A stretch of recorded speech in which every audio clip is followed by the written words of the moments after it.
is actually. My name's Alan. This is Socially Triggered, and I'm with Peter Vogel. Peter Vogel. Yeah. And so tell me about CHP.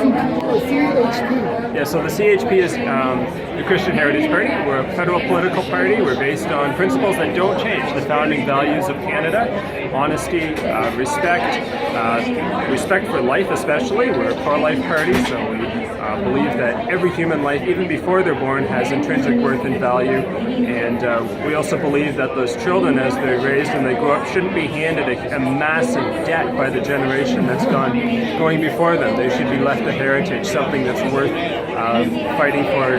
And so we believe in the history of Canada, and we want you to join us and work with us in the next federal election. So what would be your fiscal policies? Yeah, so running balanced budgets, that's a big one because it's about fiscal responsibility.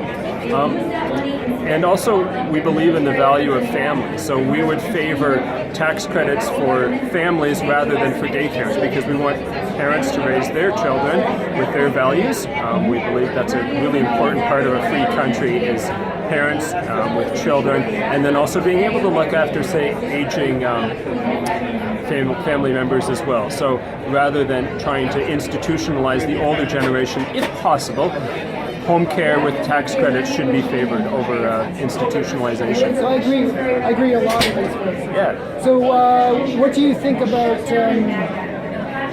women in the workplace? I know it's... Yeah, well, I mean, there's always need, but like the time of life when children are small is a time when they need their parents, and especially their mothers, especially, and we shouldn't be trying to push women into the workforce at that time.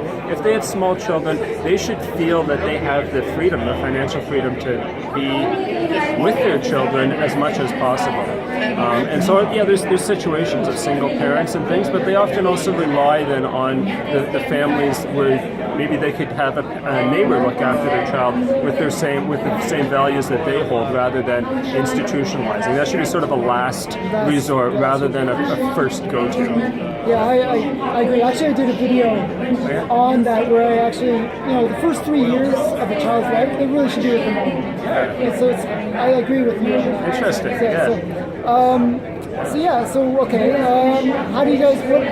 I'm just going to do all the political ones since you are a political thing. So, what's your opinion about the environment? Right. Environmental issues. So we are stewards of the environment, absolutely. It's not something that we can neglect, it's something that we have to respect and, again, preserve for future generations. The principle of leave it as good or better than you found it. But the way to do that is not to pay environmentalists to tell us, and not to pay for fancy flights to Paris to talk about these things, but to each get to work in our own areas and work on pollution, work on things that we know, work on things like dumping raw sewage into rivers and oceans, which they're doing and they don't talk about. Instead, they're talking about carbon, and there's pollution that we need to work on. But what about the stuff that we're just doing and not talking about because it's too expensive, or they don't think it has the political value to talk about?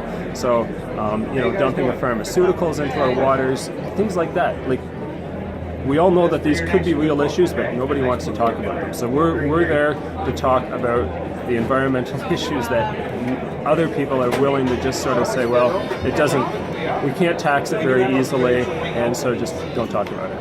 So I'm kind of calling them on some hypocrisy.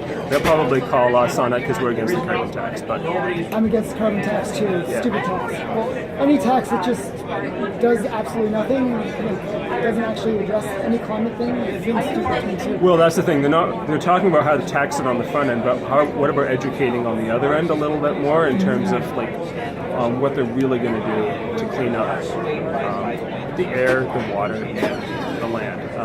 When you still have sort of a Chalk River type nuclear things, like that's where you've got to just be putting work to. Right? So one question I would have. We're at the Rebel thing here, and one of the things that's being talked about is the immigration, the mass immigration that's coming in, or the open border policy of Trudeau. What would be the stance that you would have on immigration? Yeah, so the government, one of the government's primary jobs is to defend the borders of a country. Sovereignty. Yeah, sovereignty, exactly. Like, it doesn't always sell as well in the media to be talking about those primary jobs of government, justice, protection of borders, but that's absolutely where it should be at. So legal immigration, yes, one thing.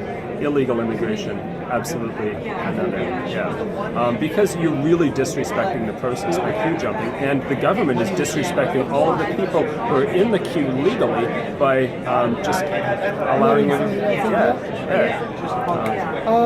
And how? Okay, now this is a cultural one. I'm going to ask you, just because you are a Christian group. How do you feel? What do you feel about Islam in Canada? So there are certainly Muslims who have come here with the same ideas that the rest of us have had, to have a good life for their family, their future, their children, and they're here, they're law-abiding citizens, and that's great. But if they're illegally coming in, if they're not coming in legally, and they're coming in illegally, you have to question whether or not they really respect the rule of law at that point. And where there's mass refugees, where there's real questions about the validity of the refugees. I mean, if they're fleeing a Muslim country as refugees, there should be some question marks that go up in our head. Why are they refugees from a country that has their religion? Yeah. Like, that's, if there were Christians fleeing a Muslim country, like, that makes sense. Exactly. If they're a minority Muslim group like the Yazidis, yeah, that makes sense.